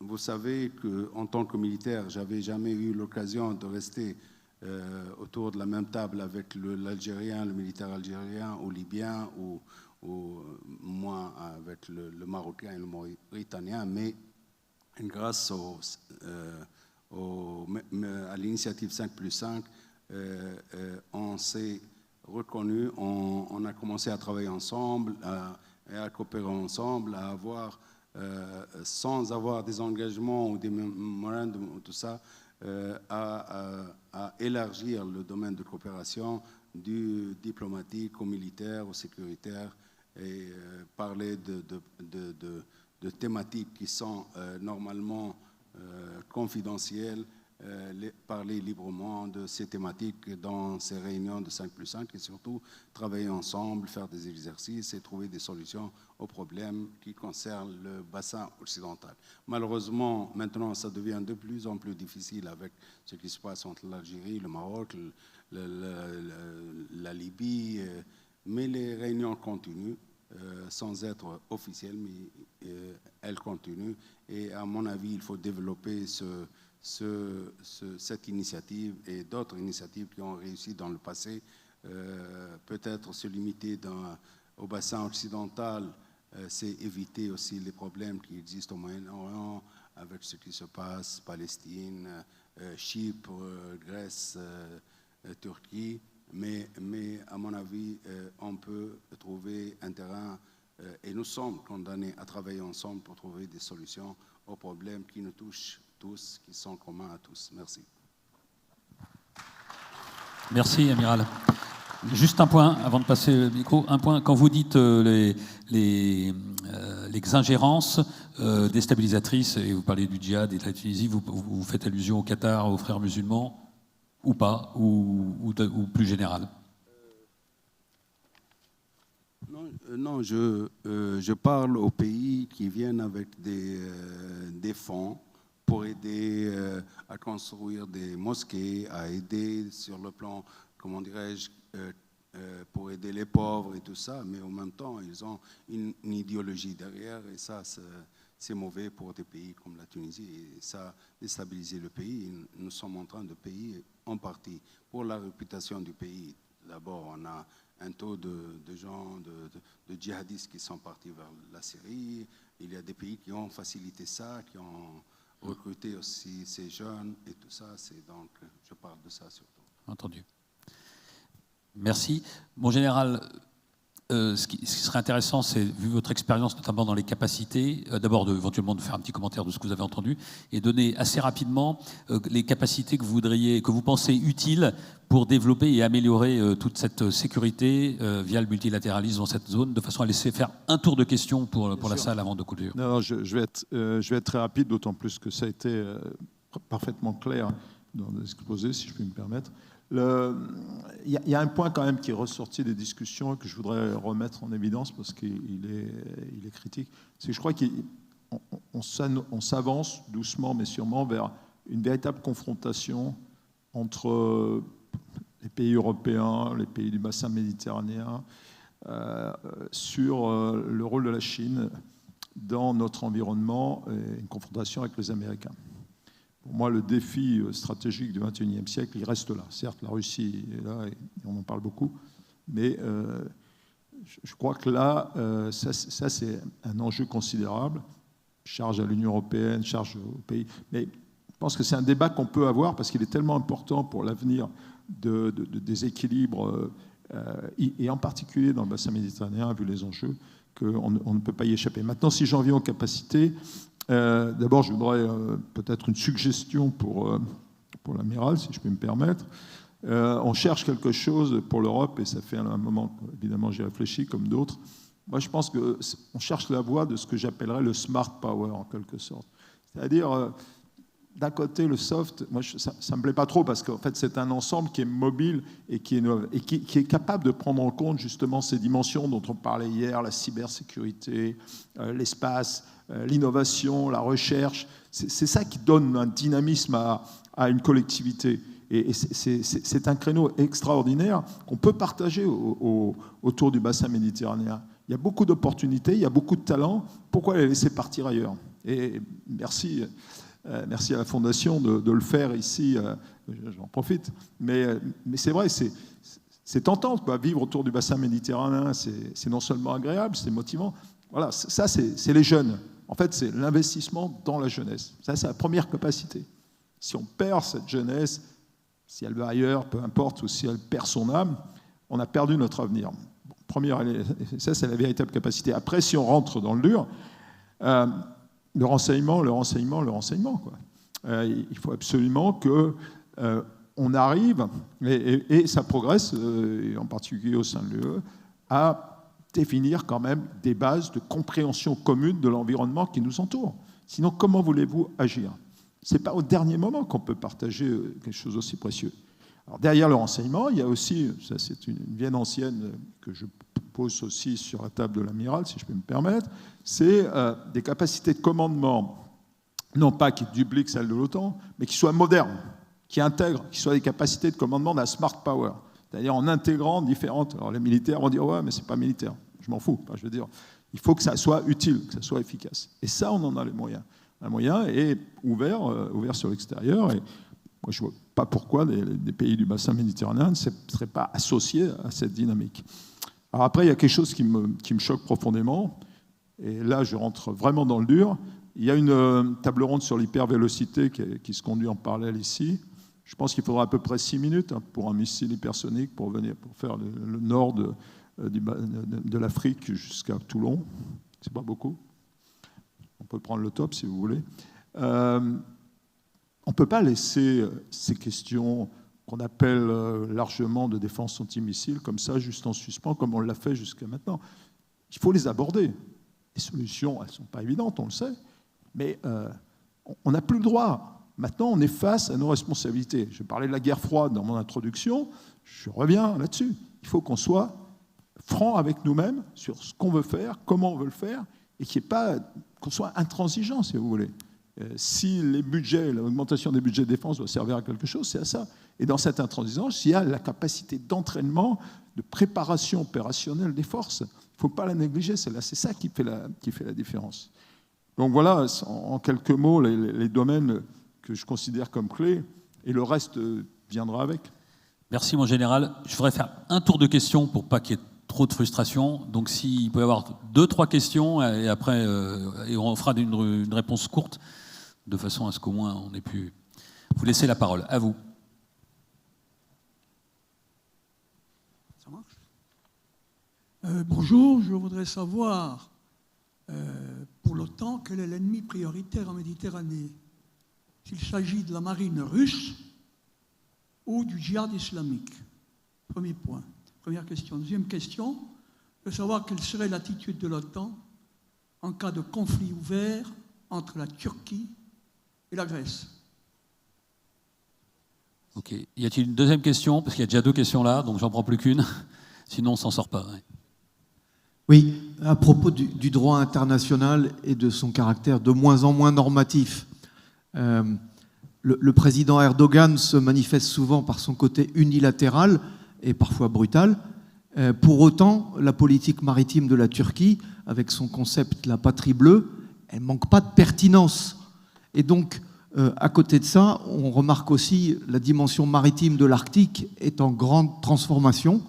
Et donc, 40 ans après, est-ce qu'il ne serait pas temps d'ouvrir Montego Bay 2.0 pour retrouver un droit qui deviendrait normatif? Bon, allez, le monsieur là.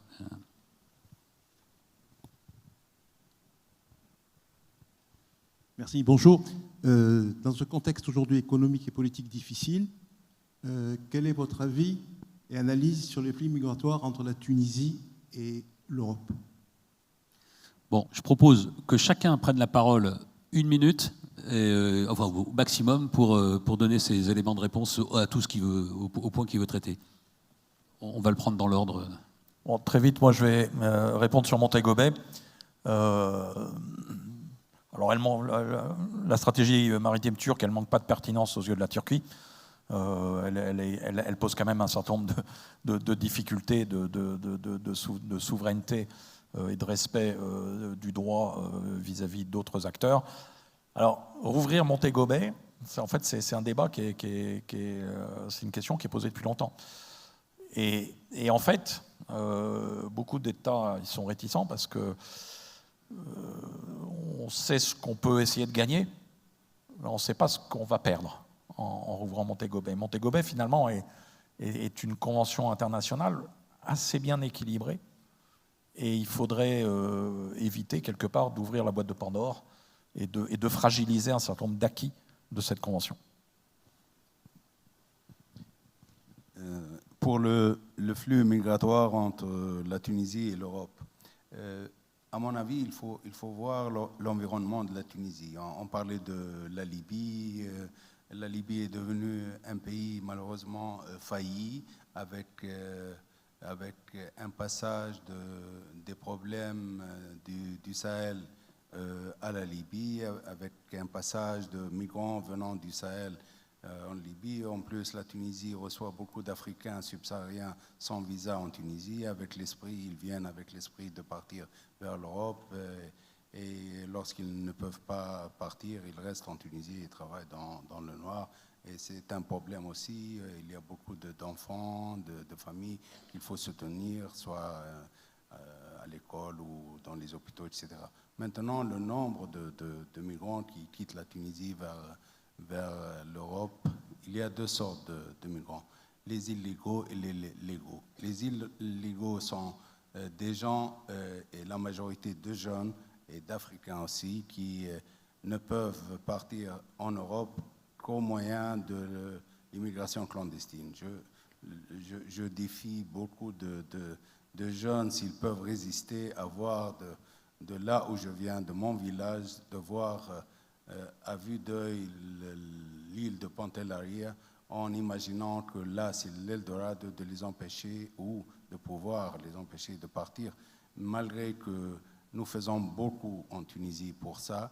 Je vous donne l'exemple, 2015, nous avons commandé 4 OPV, les marins savent qu'est-ce que c'est un OPV. Ce sont des bateaux qui sont le plus grand tonnage en Tunisie. Donc, pour faire vite, donc, il y a cette partie il y a un contrôle, on fait notre part de contrôle des frontières, notre burden avec le contrôle des frontières, mais il y a aussi un autre problème de migration en Tunisie dont on parle peu malheureusement en Europe, c'est celui du départ des compétences et des cerveaux vers l'Europe. Merci. Je prendrais juste la question sur la Turquie. C'est la confrontation entre la Turquie et la Grèce, hein, c'est ça votre question. Hein, un conflit nucléaire, ce n'est pas des puissances nucléaires, je ne sais pas bien. Il y avait un conflit entre les deux, qu'est-ce qu'on peut faire ? Ah, c'est un conflit entre les deux. Mais justement, l'appartenance des 2 pays à l'Alliance Atlantique est à ce jour la meilleure garantie, pour l'avoir vécu de l'intérieur. C'est dur, c'est exigeant comme dialogue, mais c'est indispensable. Et c'est ça qui, à mon avis, maintient le ciment. Alors maintenant, la Turquie, tout le monde le voit, joue un rôle central. La Convention de Montreux, la responsabilité des détroits, qui a été confiée avant la Deuxième Guerre mondiale à la Turquie, Dardanelles et le Bosphore. On voit bien que la Turquie, d'ailleurs, elle a toujours eu quelque part un rôle central, mais maintenant, le problème, c'est qu'elle veut vraiment le jouer, ce rôle central. Donc, je crois qu'il n'y a pas d'alternative. Il faut, et là, c'est aussi l'Union européenne d'intervenir. L'Union européenne est coincée. Il ne faudrait pas que l'Union européenne soit vue comme étant un opposant à la Turquie. Ça, je pense que ce serait un moment très difficile à vivre. Et ce problème des ressources, il faut vraiment l'aborder de front. Et essayer de trouver une solution. C'est ça qui peut générer, à mon avis, un vrai conflit. C'est ces ressources qui sont, et Dieu sait si c'est précieux. Donc, oui, là, pour le coup, l'alliance, c'est utile. Bien sûr, un point positif, la Turquie vient quand même de ne pas reconnaître les pseudo-référendums russes. Ça prouve que son cœur, je pense, balance quand même plus vers l'alliance, vers nous, mais chargez-nous de lui donner aussi des preuves d'amour. Et avec le problème des immigrés, on voit bien qu'on a un vrai sujet. Ce n'est pas une raison pour lui laisser tout faire, mais c'est subtil, je suis d'accord avec vous, mais on n'a pas d'alternative que d'entretenir ce dialogue. Ça serait, là, pour le coup, ça serait la catastrophe. Merci. Je vais peut-être aborder des questions. On commence avec la Grèce et la Turquie.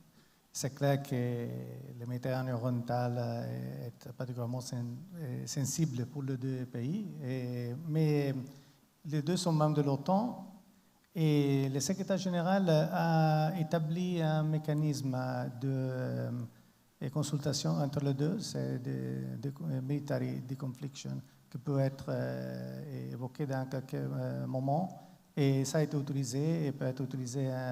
L'OTAN peut offrir cette plateforme d'échange entre les deux pour consolation. Et regarde, si j'ai bien compris, la question liée à la marine russe avec les djihadistes sont deux choses très différentes, bien sûr. Alors, je voudrais souligner, peut-être que je ne l'ai pas encore fait, mais la position de l'OTAN sur la crise russo-ukrainienne, c'est très clair. On a essayé de gérer la crise avec un sens de responsabilité. On parle d'un conflit qui est terrible, c'est une invasion illégale, il n'y a pas de respect des règles internationales, mais on a une puissance nucléaire et le conflit est, si vous considérez, toujours en Ukraine. C'est un conflit local. Et l'OTAN a mis en œuvre, bien sûr, des mesures pour renforcer le flanc Est. Mais la mission de l'Alliance, c'est de défendre les territoires et la population des alliés.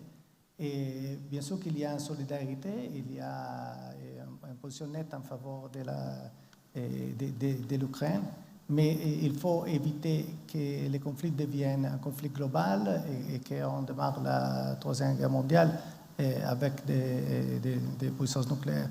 Alors, c'est la même chose quand on parle de vos questions aussi sur la marine russe de la Méditerranée. Il faut gérer la situation avec un sens de responsabilité. Et c'est différent pour le djihadisme. L'OTAN est membre de la coalition contre Daesh. On a mis en œuvre plusieurs de choses. On avait aussi les AWACS qui ont été utilisés dans ce cadre. Et quand il y avait l'Islamic State qui avait une présence forte dans le Moyen-Orient. Et on est toujours engagé dans ces sujets, bien sûr.